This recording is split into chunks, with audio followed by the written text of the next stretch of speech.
high class, had to bust it on my tiptoes. Who could vibe high rise, blowing big O's? I got hoes in every zip code. Just fuck around and be your bitch song. I ain't a play, don't let me step into my old ways.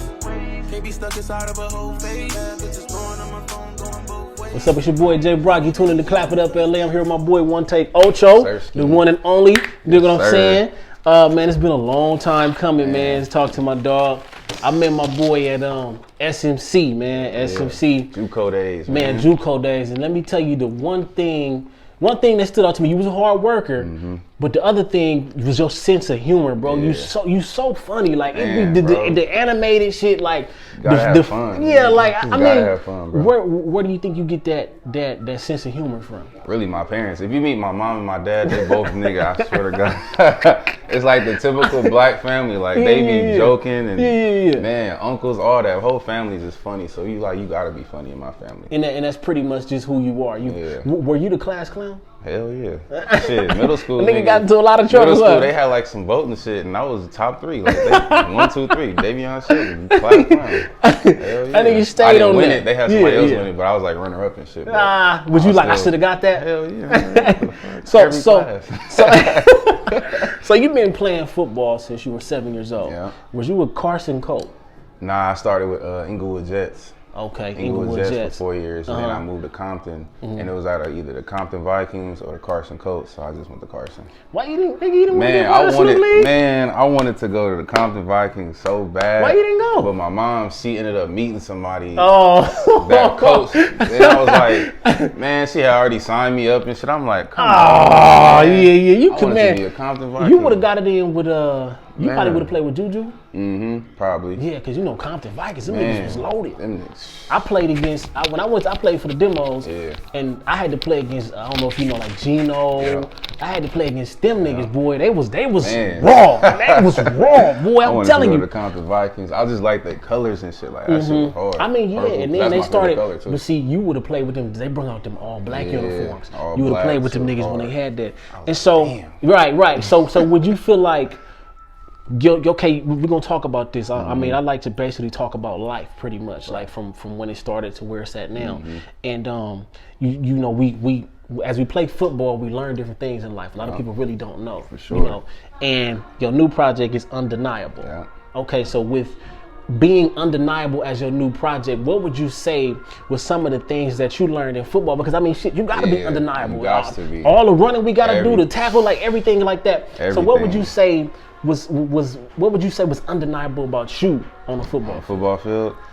Shit, I was really the one that was always looking sweet. So it was like, as soon as I'm big too. So if you sweet, if you looking sweet and you big, and you warming up, everybody looking at you like, damn, who's that? Right. So and they want to see how you play. Right. And like when I play, I feel like I was like that elusive type of like a receiver too. Like I wasn't the big, I wasn't the big, I'm a moss you dude, but I was the type of dude that was gonna route the fuck out you or something, and then like. You were more so. I was more like an Aaron Hernandez type of dude, finesse type of guy. I wasn't no Gronk out there. I was like a. I mean, you wasn't no buster though. For sure. I was. I did a couple times, but mostly my game was like be more swift on your toes and shit. Just.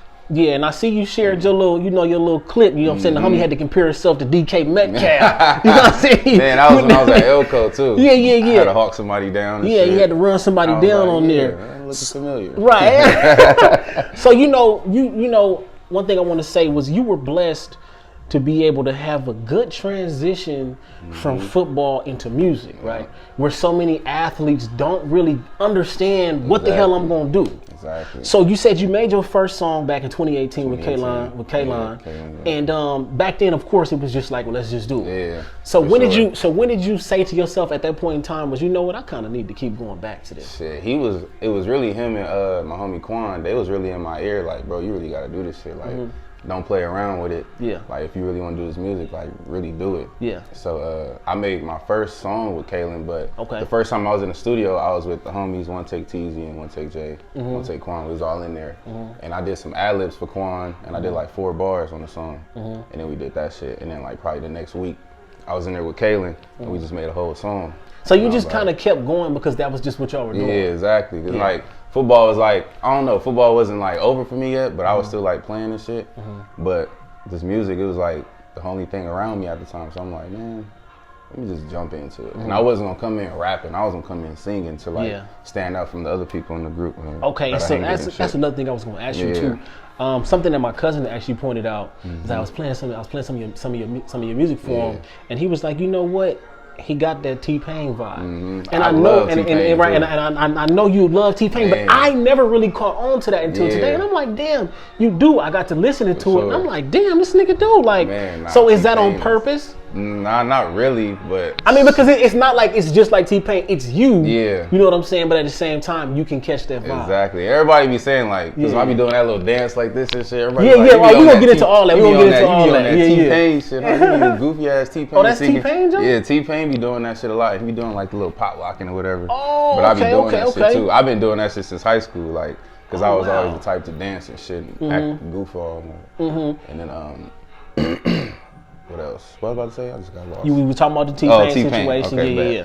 And then, I mean, it's not on purpose, but it's like, I grew up listening to T-Pain, and I grew up listening to like other singers and shit. So it's like, that's like the type of music I gravitate myself towards. So it's like, shit, so you know, comparison, that's good. I was going to ask, you know, do you consider yourself a rapper or a singer? But then you got to think about it. We take us back to football. You know how you got an athlete. Exactly. Some niggas ain't really got a particular position. They just got athlete. Exactly. So I'm thinking for rap or as far as music, it's just kind of like, okay, the athlete is like artist. I'm not a rapper. I'm a rapper. I'm a singer. So do you consider yourself an artist? I be telling people I'm an artist. Okay. Because I be diving into like rapping, but like auto-tune rap. Yeah. Like on some trap beats or something. So I got a few songs out like that. But I consider myself an artist. An artist. Like a rapper or singer. I feel you. I feel you. So what do you think that you prefer to do though?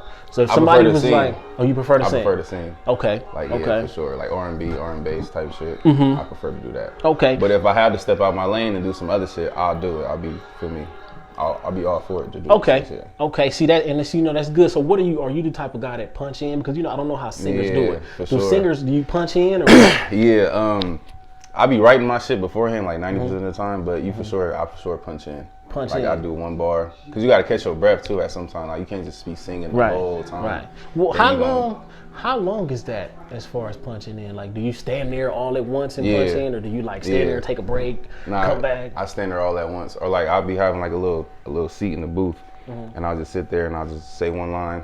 I write my next one on my phone or something, or like harmonize some shit, fill in the words or whatever. But yeah, that's how it be going. Take about like, to do like 16 bars, it'd take probably like up to 30 minutes. Damn, that's if I'm doing it off the top of my head. Yeah, that's a cool little minute. Exactly. So you know, in Never Fold, you know, you speak on people doubting you. Yeah. And you know, you say, I don't mean to be rude, but I just gotta say no. It seemed like I gotta be. Right. But I mean, okay, so how did you deal, or when did you start to realize that people did actually doubt you? Shit. I mean, it's a couple people, like, people in your You ain't gotta say no names. Yeah, not for real. It's a couple people, like, that you went to school with, or it's people that in your family who be like, maybe you should try this, or maybe you should get a job here, and maybe you should do this, because sometimes, you feel me, the music probably not gonna get you as much money right now as this job offer is for right now. Like, so it's like people doubting you and shit and don't want you to do certain stuff because other people doing it. But if you got a passion for it and you really believe in yourself and you see you got a talent, I just say, man, just go for it. Fuck all the doubters, fuck all the haters. Just make that shit, man, feel you. Facts. All type of shit. When you in those moments though, and you know, people are saying, nah, do this, go this other way. Yeah. You know, who has been in your ear like, no, just keep doing the music, when other people was kind of like, nah, you need to do the other way? Because the cool part about it is a lot of people do that because they ain't never really took the chance to be something bigger. You know what I'm saying? That's why you can't listen to them. Yeah. Don't mean I can't take the chance. Because what if I take the chance and I end up blowing up and doing something? Right. A year later, I'm looking at y'all like, see, I told y'all. Like, right. But see, Yeah, but I was really in my ear about that shit. Like, it's kind of like having an angel and the devil in your shoulder, like one person in your ear. I was really in my ear, like, man, I can't listen to them. I gotta keep doing me. I'm gonna blow up. So, like, feel me, son. Well, see, you have to think that about yourself because ultimately the biggest thing is if you don't feel yourself, nobody else gonna feel you. So at the end of the day, you have to feel yourself. You got to be confident in yourself. You gotta make people believe you. Like, exactly. Ain't nobody gonna care as much as you. Well, it's your dream. Exactly. It's your passion. So if you don't care, they not gonna care. Ain't nobody else gonna care. They gonna show some support and shit. Right. And see you go wrong when you depend on everybody else to support you. Exactly. You got to be able to support yourself. You got to support yourself. Yeah, and that's undeniable. Facts. Be undeniable. Exactly. Be undeniable. Come on, man. And so. You know, you speak on DJ Head being the reason why you even named this project Undeniable. Yeah. Now, from what I understand about DJ Head is he one of those niggas that when he tell you something, you need to pay attention. Even if he says, you know, because I was hearing it, he might tell you kind of crazy. Man, he might say it to where you don't want to hear it. He for sure. But everybody says that. Nipsey was saying it like, man, you know how DJ Head talk, but man, that nigga be talking real shit. So what was it like to actually be able to talk to DJ Head after being, after seeing him so long? Yes. It's good, man. DJ Head is like a big homie. He's like a good ass mentor for people like up and coming in the city. He got a lot of cosigns. People like Roddy, Nipsey, YG, just a whole bunch of people. Ty Dolla $ign. People don't even know that Good Dick song that Ty Dolla $ign made with Glasses Malone. DJ Head produced that. What? People don't even know that. Oh, so DJ Head is his producer bag. Come on, man. He in his producer bag. That good. Yeah. DJ Head and bag. One of his homies produced that shit. People don't even know that shit because he not like big about his producing, but like he's moving. The real know. You feel me? So yeah, but DJ Head is like he a real big homie. Like, and I'm sure he got all kind of gang. You know what I'm saying? Him and Salas, his manager Salas be tapping in with me too. They be and you know what? It's good to have people like that on your side, man, because you never know what can come from that. That's another thing as to why you can't listen to your doubters. Because see, even though they doubting you, it's somebody that's looking back, that's looking at you like, oh, he got everything it takes. Come on, you know what I'm saying? It's always somebody like that. So when DJ Head actually approved of you, what did that make you feel like? I was like, damn. or was it one of those situations where you kind of knew he caught wind of you, or was it like I didn't know at all and this nigga just told me? He always tap in with me, but like I don't know, like when I told him like the situation behind my tape, he like the look on his face when I said I named it Undeniable because of you, it was like priceless. I'm like, damn. Like you really didn't know, like like that was because of you.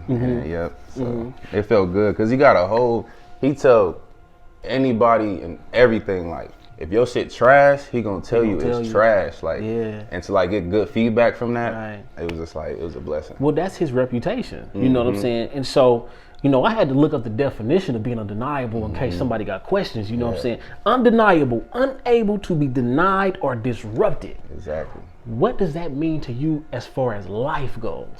How do you feel that you are undeniable in life? Shit. I feel like my personality, the music I'm making, just everything about me, like it's undeniable. Like I could walk into a room and like be friends with everybody just from meeting them in like the first 5 minutes type shit, and then like people just gonna love the way I act. The energy I bring, and it's just undeniable. Well, I'm a piggyback on that too because your personality, just your sense of humor, bro. A lot of people don't have bad days around you, huh? Yeah, not really. I have bad days, but it's like rare, like because I'm always keep a smile on my face and I'm always keep pushing forward. So it's like, was that something you learned how to do? Or would you say that was natural? Because when you start to have these, because people may not actually know what you go through because you're such a happy nigga, you know what I'm saying? And you're so humorous. When was a point in time where you were going through something, but you had to be humorous? Like you just like, fuck it, I gotta let it go. How do you usually deal with your problems?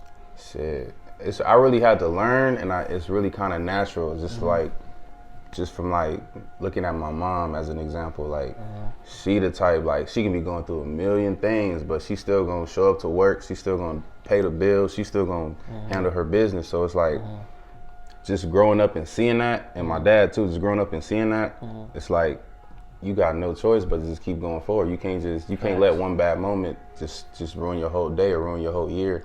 You gotta keep going. So I really had to learn that, and it came natural too. Facts. You know what? I could say the same thing about my mom. And you know, my mom she would complain, she would cry, she'd be upset, but she kept working. Yeah, no I probably only seen my mom cry one time, and I was young. Ever since then, ain't seen her mad. I probably only seen her mad like the times I got whoopings when I was little, but like recently, I probably only seen her mad like twice out of like the last 10 years type shit. So it's like she always got a smile on her face, and she always just feel me doing her thing. So you kind of just picked up on that. Yeah. So would you say that moms actually motivate you on your daily, you know, just look on life? Yeah, for sure. Every day. Like everything she do, she get up in the morning, she do her thing, she go to sleep late. It's like she barely even get any rest. She's still working. So like, for me to do this music, for me to just like try to get something out of this to help her and help my dad, it'll be a great feeling for sure. That's some good shit. What about, you know, working your job right now? You know, you working a job, and at the same time, you still got to follow your passion as far as the music, and you know, you doing the commercials and shit like that. So what is it that you feel pushes you through all that? Because shit, having to work a job and at the same time having to follow your dream at the same, you know, that shit is difficult. Man, it's difficult as hell. And it'll stop a lot of people from even trying to chase their dreams. Exactly. It's really no excuses, man. Like, this job and trying to get out of it is my motivation. Like, I be at work writing songs and shit. So it's like, the music don't stop anywhere I go. So it's like, you gotta have money to invest in yourself. So having this job is really putting money into my studio time, to my visuals, and to all my little graphic designing and shit behind my music. It's really just doing that. Yeah, I saw that you said, you know, you like to actually buy your beats instead of actually just having them somebody. I mean, but why though? Why is that? Because like the producers, you gotta pay the producers. They want to get paid too. So it's only gonna make the music better. If you get something for free, they probably gonna give you like some little mediocre beat. But if you come up to the table and be like, hey bro, I want to give you this for this, they can be like, okay, for sure, I'll take that. Boom, and they'll give you something that, you feel me, that's like real good. So yeah. And you know what? I thought that to myself when you said that. I said, you paying for quality. Exactly. You know what I'm saying? Because you can get that. If I'm gonna give you something for free, I can just throw you some shit I really don't care about. If I give you something that you pay for, then I'm gonna actually make it worth it. Exactly. You gotta invest in yourself. Right. That's the key. Facts. That's the biggest key. You gotta invest in yourself, bet on yourself. Man, whatever you gotta do, you gotta take that chance. You gotta believe in yourself. Exactly. And so, you know, when we saw you were able to actually act for Madden. Now, how did you get that opportunity? Man, that was crazy. One of my homies, shout out to DJ, one of my homies, he actually was doing that stuff. He got me into a couple things. He got me into being like an extra in All American. He got me into being an extra on the TV show Ballers with The Rock. And he got me into, I was a football extra in the, when there was the Chiefs.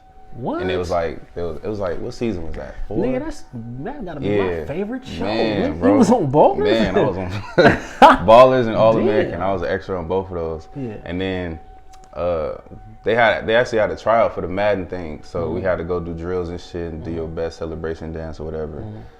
But I got lucky with that because I was like one of the people on the list, like as a backup. So I guess somebody they had played in the CFL. Okay. And at the time, he tore his ACL that season. So I guess I was the next man up. They was like, hey, can you come down to Canada? We'll have a hotel for you. Oh, so you had to go way somewhere. We had to go to Canada. They paid for it though. They said we have a hotel for you. You'll be out there for 3 days, and the pay is nice. I was like, bet. Went out there. Did my thing, did my little celebration dance, and it got on there. I was like, every time I see that dance, I be like, that's the nigga Day-Day, bro. That's Day-Day. Man, hey, look, if y'all play Madden, this dance, whatever the hell he do, that's it right there. That's him. That right there, that's him. Madden. Every time you see that, that's him. Just so y'all know. That was a good ass experience. I ain't never been to Canada, so it was like, it was different, like the downtown vibes and everything. It was kind of like LA, but it was good. And we got like Madden 20 for free, like like 5 copies. Yeah. And then we got Madden 21 for free. So. Oh, so y'all on with that? They tricked us. So I mean, you know, okay. That's good. So you've been able. Okay, so let me ask you this, because a lot of people, some people want to do one thing, right? But you know, me for example, I want to do videos. Yeah. Interviews. I want to speak to people, you know, multiple things. So are you one of those people you feel like you want to do multiple things? You don't want to just focus on one? I want to do a lot. Like as far as that TV shit, I want to do shit like that too. Like just being like a personality on the set. I want to do music just to brand myself. You feel me? Like it's gonna like be good in the long run. It's gonna make sense, you know, because you open so many doors for yourself, and so many people can discover you. You know what I'm saying? But would you say like music, I guess, would be the thing that you specialize in? Yeah, for sure. Because everything else comes on the side. It's kind of like, well, I can do this too. Exactly. And that's just all under your belt. So I actually did a Super Bowl commercial too. You did, oh, you know what? You got a commercial on your Instagram page. It's on my page. That was a Super Bowl commercial. Super Bowl commercial. Did they play that? I don't know. I didn't catch it, but it was for these little bracelets that was advertising. I don't know, but that was a dope experience too. Yeah, I seen that. But yeah, I'm like, you know, nice you doing your shit, man. I mean into stuff like that, like commercials and TV. Like I really want to do shit like that, like for brands or whatever. It don't matter, but that and music is like the two lanes like that I want to stay in right now. Yeah, and that's good stuff for sure. Also, I want to also, because I've been in that position of where like I hate my job, but I still gotta follow my dream. Like you see, I'll be in my work uniform shooting videos and stuff like that. I was in my suit doing trailers. Like you feel me? Like you gotta make the best of your situation for real. You have to. And so, you know, you spoke of being around, you know, being able to get game because of the help of One Take J. You know, being in the studio and just the people that come in and out of there. How valuable has that been for you in decision making, as far as what you got going on? Just, you know, listening to the people that's actually done it, not somebody that's talking about from the outside, but I've actually been there. How valuable has that game been for you? It's very valuable. Like, just like, I'm really blessed in the situation I am because the fact that my homie Jay is like blowing up and he's like up there, because I be going to the studio with him sometimes. He be in there with Blast. I get to see how he work. He be in there with, I don't know if you know who TJ3K is. Okay. He was in the studio with him. I get to see how he worked. Just people like that, like just to be around that and like to learn from other people, like people that's really doing it. It's like a blessing, man. Like and you get to see their, incredible ass work ethic. And the cool part about it is you have been blessed to be in that position. Exactly. You know what I'm saying? People don't get to start off like that. So it's like I gotta take advantage. Like if I'm, it's like different relationships. Like you meet managers, you meet artists, you meet all type of people, and now they know you because you be around One Take J and shit. And now they see that you got like some cool music. Now it's like, oh, okay, this dude, all right, I see what you're doing now. So have you ever been nervous to talk to anybody in that situation? You know, because you kind of you see somebody who got a reputation, you kind of like, nah, I'm finna kick back. No, I always introduce myself like, what's up, bro? Ocho, nice to meet you and all that shit. But I don't think so. Well, that's good. That's good that you do that. Yeah. Because even, you know, as we play athletes, we gotta introduce ourselves to people. Like football camps, like all that shit, like everything I learned in football, bro. It's like I take it into music. Like it's like sometimes it's naturally, and sometimes it's just like, what would I do in a football situation, in this situation? Facts. Boom, boom. All right, let's put it together. Boom. But gotta be undeniable, man. Come on now. Man. You know what I'm saying? Like undeniable, bring value, and don't take shit personal. You can't. Come on, you man. can't. Because see, when you get to taking stuff personal, nigga, you start losing. You start losing. Don't take nothing personal. Man, bro, because see, you know, I think people really, because we live in this social media age. And we see win. That's all we see. Exactly. Every picture, win. Video, win. Everybody winning. Ain't nobody losing. Exactly. They don't know what's really going on in the background. They don't. Where it's time to not take something personal. They don't. Where we got to deal with people doubting us. Where we got to feel. Have you ever felt like you were lonely in this situation? You ever? Because you know when you're going through this, it's a dark place you can go into mentally that nobody else might be able to pick up on. Sometimes. And you know, it can be hard to get out of. It'd be for sure hard. You know what I'm saying? It'd be for sure hard. So how do you typically deal with that? With doubt? Because quite naturally as human beings, we do doubt ourselves. Yeah, for sure. At first, like it's hard to overcome it, but like since I'm getting different game from different people, it's like when something go bad, I like instantly go back to like, okay, let me not take it personal. Let me bring value next time. Let me be undeniable next time. So it's like, if somebody don't like something I do, like a song, like for example, like if somebody don't like a song I did and I don't get like as much love as I did for the last song, it's like, all right, let me get the people what they want. Let me bring value. Let me bring this sound to it. Let me stop doing this. Let me do that. That's all it is. So it's like that's all it is. You got to get the people what they want. So yeah. Tyler Perry talked about that. Tyler Perry talked about that being a game changer for him. In the beginning of his career, when he was doing these plays, he was like, okay, one day let me just sit back and figure out what my people want. Exactly. You know what I'm saying? When you figure out what they want. So how many adjustments have you had to make? Because I mean, honestly. Your sound, it seems like nothing has actually changed. Yeah. But have you made some adjustments because of what somebody has told you? For sure. Like when I first started, my engineer was like, you just gotta sing the song more. Cause like when I first started, like if you listen to my songs, like it sounded like I was screaming in the mic. Yeah. Right now it sounds like I'm singing. Man, that's what it sounds like. Like if you listen to my first song, all the time, it sounds like I'm screaming into the mic. But if you listen to one of my recent songs, like Best Life or like LA Life, it's like you could hear like I'm singing in the mic. So it's like that's one of the things I took. Like make sure you actually sing the song and like add some sauce to it. Like I do like harmonizing in the back of my songs now. I do like better ad-libs and like better effects for it to like bring out the sound. So yeah. And then another thing, the reason why you have been able to elevate to that is because you gain the confidence to go ahead and do it. It's all about confidence. Yeah. The first time I got in there, I'm like, man, I just want to get this shit over with. Let me just do it. So basically, now I take my time with year one is different from year 2 and 3. Exactly. You know what I'm saying? And that's another thing people got to understand. If you're not confident with something, all you got to do is do it. Exactly. Once you start doing it, you go in there confident as hell. Like, oh yeah, I'm finna kill this one. Like I know what to do now. You know what I'm saying? I already know. Right. So would you say that through your trial and error, because we got to take our fair share of losses in this. Exactly. Shit. You know what I'm saying? You have to take money, all time, a bunch of L's. So what would you say was that L that sat you down? Like, nigga, you need to rethink this. You know what I'm saying? You need to get your shit together. Man, I don't know. I guess when I was first starting, I was getting a lot of support, but as soon as I dropped like a single or two where it didn't get that much support, it was like, damn, I just spent like this much amount on the studio time. Yeah. I spent this much amount on like probably the visual. It's like, damn, now what? Right. Yeah. But then I started getting game as the year go, like the months and shit. That's what happened. I started meeting DJ Head, started meeting Chuck Dizzle. Shout out to Chuck Dizzle too. Shout out to Homegrown Radio. Shout out to all y'all. Lupe. Started meeting them people. So it's like now I'm getting the public. Now I'm getting like the public support, like the radio support, the blog support. Now it's like, all right, if they don't fuck with me, at least I'm gonna get this support. And now that they see them supporting me, they gonna start coming and trickling down. Ain't like, that oh, okay, I see you. Like that's how life goes, and you gotta. That's why you can't take shit personal, because people not gonna support you unless they see somebody else supporting you. That's a fact. Like, if they don't support you now, like as far as you, like that's what comes say they not supporting you right now, like as you want them to. But they see like E.T. or something come and do, hey, y'all check out, man. Look, this is my little homie J.Brock, man. Oh, man, it'll blow up. Come on, man. Now everybody coming. Everybody I knew it, bro. I knew it, bro.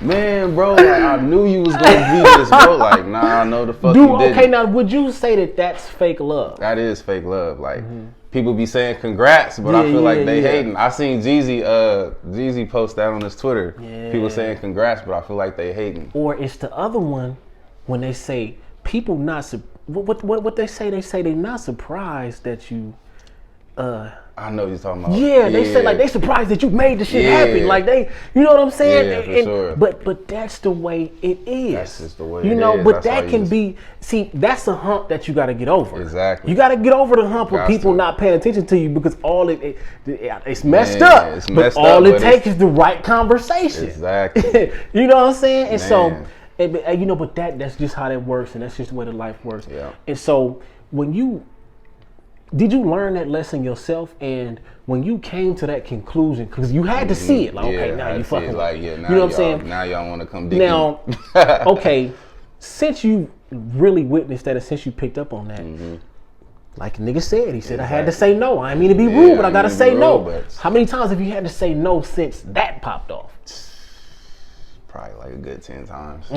man. Does it hurt you though?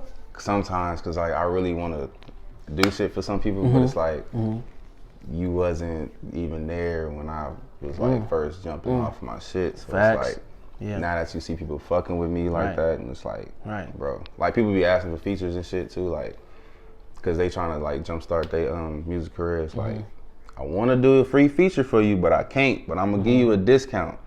I don't want to say no, so I'm gonna give you this discount.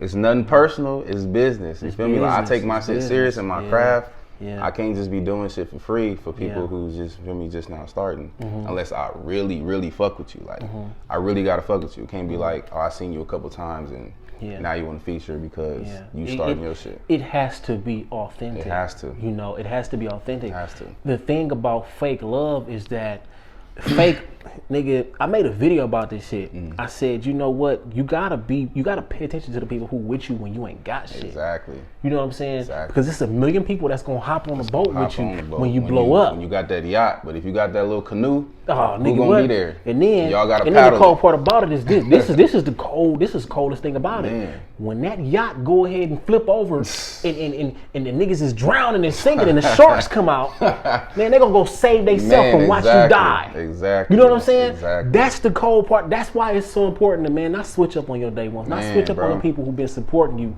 since the first day, bro. Everybody who's been there, all my day ones who've been there, they still here. They eating with you. Keith, Tony, Maul, Dijon, Jay, Quan, Teasy, Big Ant, Tyler, Sparks, all my day one homies since high school. Shout out to them all. And so, you know, y'all started the whole one take movement.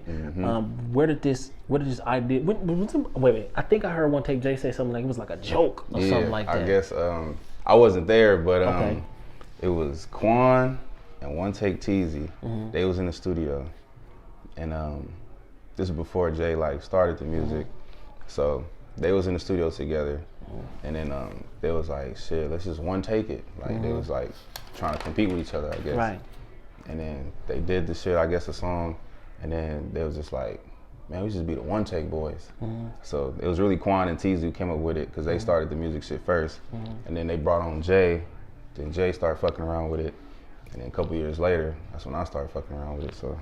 And that's just y'all shit. Y'all created a powerful ass movement. And you know what's good that y'all been able to stick together. Exactly. You know, so many people don't stick together for whatever personal You see so many reasons, groups like dividing up and shit, but it's like we all been homies before this music shit, so it's like.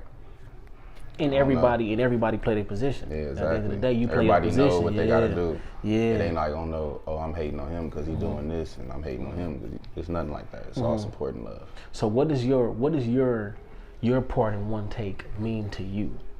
It means a lot. Everybody got a critical part in this One Take stuff. Of course, you got Jay at the top, but everybody else that's trying to get there, we all know our part. We all know our position. We all got to support each other no matter what, and we all got to keep putting out good music. So it's all gonna come.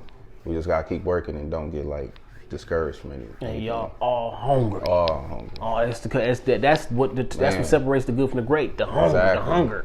You gotta be hungry for this shit. Trying to get there. And in Pain, you speak on sacrifice and sleep. You know, you speak on just the different sacrifices that you have to make. When was the first time you pulled an all-nighter in the studio? Because I remember the first time I actually went to the studio with somebody, I was in there drowsy as hell. I don't think the most time I've been in the studio was 8 hours. I ain't never That's been still there. a long time, though. I ain't That's never a been in long there time. over 8 hours. That's a long time, my nigga. Sheesh. How many time because you got I got a job still. Yeah, so it's nigga, like, that's a job. I'm working 8 hours in the day, and then I gotta go to the studio. I'm probably in there 4 to 6 or 8 hours or whatever, going to work the next day or just doing it on the weekend or something. So. And you gotta repeat. Exactly. Repeat. That's the cold part about it. Man. And then, you know, you posted your streaming results. You know, you posted how you went from, what was it, 36K like in 2019 to 147K 2020. You know, you went from, that's some big shit right there. And you that's Spotify like too. quadrupled, So like, you know what I'm saying? I don't get a lot of listeners on Spotify. It's usually SoundCloud and Apple Music. But to see that growth in Spotify right now, it's love. How much motivation was that for you? That was to a just lot. Keep pressing. That was a lot. Yeah. Going on. it was a good because I had like 4,000 listeners last year on Spotify. Now it's like 20,000 plus, and I'm like, yeah.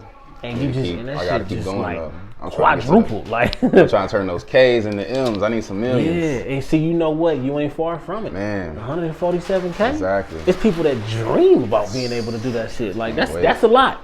That's a lot. And so, you know, where do you see yourself going a year from now, and what projects can we look forward to coming in 2021? Because you know 2021 coming hot. 2021 for sure. 2021 coming hot. I need this COVID shit to just. Yeah, man, I feel the same way because we need these venues. Yeah, speak to the schools and shit, but you can't. It's they not even in school. Some people not even in school. Right, bro. And you can't just go over there. So you have performed in front of a crowd like that before, for sure. Right? I performed at Sarah High School. I performed at what other high schools? I think it was just Sarah, but I had performed in like in front of crowds and stuff like at J shows or whatever. But yeah, I need all this shit to. Man, once that subsides, you'll be able to eat the way you want to. Because you meet new people, like when you at shows, like people that don't know you, you get to meet them and shit. Or like if you perform a song, you be like, okay, what's this? And all that type of stuff. But, and so like, have you been on stage and people was saying your words, was saying the words to your music? Sometimes. Not a whole bunch of people, but it'll be like a couple people. Just because you still growing. I'm still growing, so it'd be like a couple people like they'll make videos, they singing my shit and they'll tag me and I'll be like, okay. I mean, shit, they see you. Man, you know what I'm saying? They see you. So, okay, now as an athlete, once we have to leave the game, we look for what's going to give us the same feeling that the game gave us. Exactly. So would you say that music was basically that for you? Yeah. You know what I'm saying? Because like I remember the first time I spoke. Once I was done, bro, I felt like I had 8 sacks and 12 backfield tackles. I felt like I just balled out. I'm like, yeah, this is it for me. Like you know what I'm saying? I guess a show I did, like I was getting a lot of love. Sarah High School for sure. Yeah. I was getting a lot of love. I'm like, damn, this feel like I just scored. This feel like I just scored a touchdown. Everybody cheering this shit. Got the lights on and shit. Yeah. This feel like I just scored. But yeah, that's like the part that is similar to like the football experience, like that performing in front of a crowd, because it's like the same. You're on the field, you performing in front of a crowd. You're trying to get the ball, you're trying to score, you're trying to get a sack, you're trying to do something big and celebrate. So yeah, that's like the same. That's like the similar point right there. That energy, man. You know what I'm saying? That release, and you know when you. Because like a lot of us, when we done with the game, is we just jump into a job because we need to get money, and then we realize we don't like this shit. We don't like it at all, and so we go on this search, and so you know you've been blessed to be able to get in that position, and you know to be able to do multiple things. You know what I'm saying? So do you believe in not limiting yourself? Yeah, for sure. Because you know, like I heard Master P said, like, I mean, why do you call your label No Limit? Because there's no limit. You know what I'm saying? I watched this documentary too that it was on BET thing on YouTube. His shit was motivational for sure. Yeah, like, he had a lot of shit going on. Still do. Like, I follow him on Instagram. He still be having his little businesses and stuff. The shoes and all that. And the noodles, everything. And the cool part about it is even though he got all this stuff going on, people still got bad shit to say. Yeah, people still got bad shit. And so you have to, like, you have to be able to deal with the bad stuff people gotta say. Don't take it personal. Like you said. So like, I feel like haters is your most dedicated fans though. So it's like they your marketing team. That's what Wallow say. Haters is your marketing team. Who said that? Glasses Malone said that. He was like, I feel like haters is your most dedicated fans. They always on your shit, trying to bring you down and everything, and it's just like they really motivate you. So who would you say is somebody that you would like to work with in the near future? We know T-Pain already. Yeah, for sure. But other than T-Pain, I got a lot of artists. I got about 10 of them. Shit, Lil Durk, Drake, Meek Mill is my favorite rapper. Who else? Ty Dolla $ign for sure. A Boogie, Roddy Rich. Well, see, your style complements all of them. Yeah, exactly. You know what I'm saying? It complements that. Like, I was just looking at my Apple Music thing, like, to see who you play the most. I think I had Ty Dolla $ign in there, A Boogie, Lil Durk, Polo G2, and who else was in there? Nipsey was in there. Rest in peace, Nip. Fair facts. Rest in peace, Nip, man. But yeah, how hurt was you? Because you come from Carson side. Yeah, that how shit did that affect you? Crazy. I was shooting a video at the time it was happening too. I'm like, damn, man, that should have took you out the whole vibe. I'm like, what the fuck? Took you out. They were saying like he got shot. They didn't really say he was dead yet. And then they pronounced him dead. I'm like, damn. Yeah, that was a sad day, bro. That's fucked up. That was a sad day for LA, man. I ain't want to even drop the shit no more. It's like, Yeah, that shit crazy. That shit was fucked up. And then the Kobe situation. Man, you know, LA Kobe shit happened on my dad's birthday. Oh man. He wasn't even right. Man, it was like he called me. I'm like, yeah, I already know, man. It's happened on your birthday. He was like, yeah, man. That wasn't nothing easy to swallow, man. But let's bring the good vibes back. R.I.P. to Nip, R.I.P. to Kobe. All right, so when you look at 2018 compared to now, and you think about everything that you had to go through to get to this point, how often do you reflect about where you came from? I always reflect. I stay listening to my old music just to see just to see the growth and like, damn, I really started like doing this. Now I'm doing this. Like I stay listening. Like even on my Apple Music thing, like I was my top listener on my thing. I spent 28 hours listening to myself. Listening to his own. Yeah. You got I'm like, damn. I didn't even realize it, but I do listen to myself every day, like just to see how I can fix shit, or to see like the growth, or just to get motivated again, and just like. But yeah, 2018, I was just having fun with it. Now it's like I'm still having fun, but it's like I'm trying to like put better shit out too at the same time. So I'm just trying to find different ways to get inspired, get motivated, and just keep creating content. So when you say that you look back and you look at things that you could have fixed, I mean, do you literally sit there like, damn, I wish I would have did that instead of that? Like, do you all the time? Like, damn, why did I say it this way? I could have flowed better. I could have did something with the ad lib. I could have took this part out, and I could have made this, and I do that all the time. Well, it's good that you're able to do that because you are able to grow in that sense. It's good to have flaws in your stuff because you always want to see what you can fix. You don't want everything to just be perfect all the time because it's like, damn, it's not gonna be. It's like, damn, it's like being the Patriots in the Super Bowl. Like they was undefeated, but as soon as shit hit the fan, they didn't know how to adjust or whatever. And now the Giants won the shit. They was 9-7 that year and shit. Oh, bro, they was 9-7. They was 9-7, wild card, all that. Oh, went to the. They was ugly, but they the undefeated Patriots. Ran in the Super Bowl in the game. You don't want shit to always be perfect. Yeah, no, you can't. But see, that's why it's important for you to take L's at a certain time. Yeah. You know, like you said, you took a lot of L's getting to where you are today, but it was meant for you to take them L's at that time. So the day that you don't do that, because right now it counts more. Exactly. You know what I'm saying? So. With that being said, man, I'm here with my boy, 1TAKEOCHO. Yes, y'all go tap in to Undeniable. You just dropped another video with was AZ Ja or? It was Asia. Princess of Compton right there. I'm going to edit that part out. All right, you dropped another video with Asia. Yeah, you know what I'm saying? And that's hot. So y'all make sure y'all tap into that, man. Yeah. And man, it's Clapitup LA. Yeah. Let's go. Appreciate you, bro. Yes, sir. Man, you already know.